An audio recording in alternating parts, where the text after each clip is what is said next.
Hey, it's Medic here. Are you struggling to get your LP? Are bad teammates keeping you stuck in bronze? Well, I've got the cure for you. Play support. Supports aren't fettered by these materialistic capitalist shackles of earning gold that other lanes have to think about, and so your goal can be stuck on the primary purpose of anyone playing League of Legends, making your enemy's base, their shit, and sometimes killing them along the way. So how are we gonna do that?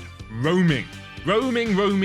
And what are the primary things we have to think about when we roam? Are you going to kill your opponent, save a teammate, or steal away a camper objective? Is that Herald, Dragon, even things like Tower Plates and Scuttle Crab? So what do these three things boil down to? Gaining a gold or experience advantage over your opponents. You know what I said earlier about supports not being capitalists, not wanting money? Yeah, that was a lie. That's what all capitalists will say to you. And then they will take away your money and they will separate the means of production from the worker. Supports are both the worker and the means of production when it comes to earning gold for your team. Some people will look at it and say, oh, you didn't get a kill when you roamed to mid lane, so you failed your roam. That's not true.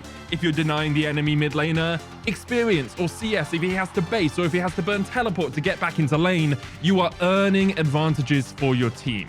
And then if you can deny a Scuttle Crab, that's experiencing gold your team is getting that the opponent isn't. So when is it prime time to roam as a support? When can you get the most bang for your buck? Well, there are three things you have to think about. What are the wave states? Where are my teammates and my opponents? And will my bot lane partner be safe without me? So you're a support here in your natural habitat in the bottom lane. Let's talk about when is a good time to roam. You have two enemies on the other side and you have a teammate alongside you.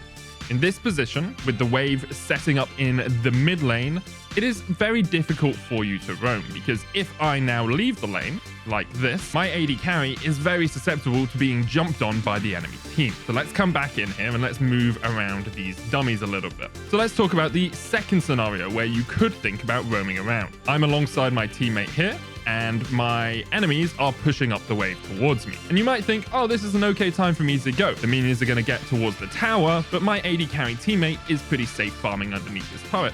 And you'd be close to being correct.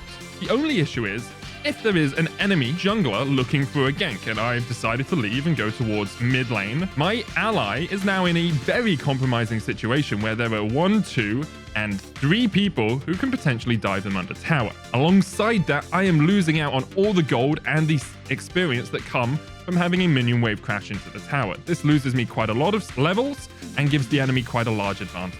Okay, so when is the prime time for a support to roam? Well, there's really one scenario that you know you can roam in above all other scenarios, and that's this one. If we've managed to push the minion wave towards the enemy's tower and they're farming up underneath their turret, my AD carry has a chance to go back to base and get themselves some items. I have a chance to get my first items, and then what I do is as this wave begins to bounce back towards me, and I'm not losing too many minions, I can roam up towards the mid lane, team up with my jungler, secure a Scuttle Crab, or even look for a gank towards the mid lane. This roam also, if I path down towards the bottom side of the river, allows me to get back towards my bottom lane as the minion wave will come and crash towards my tower, meaning I don't lose out on too much experience or gold.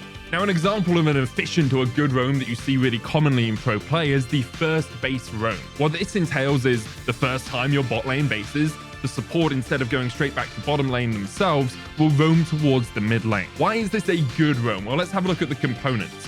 Firstly, wave state. The bot lane will have been pushed into the enemy's tower or been left in a neutral state, meaning that your teammate is in a safe position to farm up, and you're in a good position to not lose too much XP and CS if you're leaving the lane.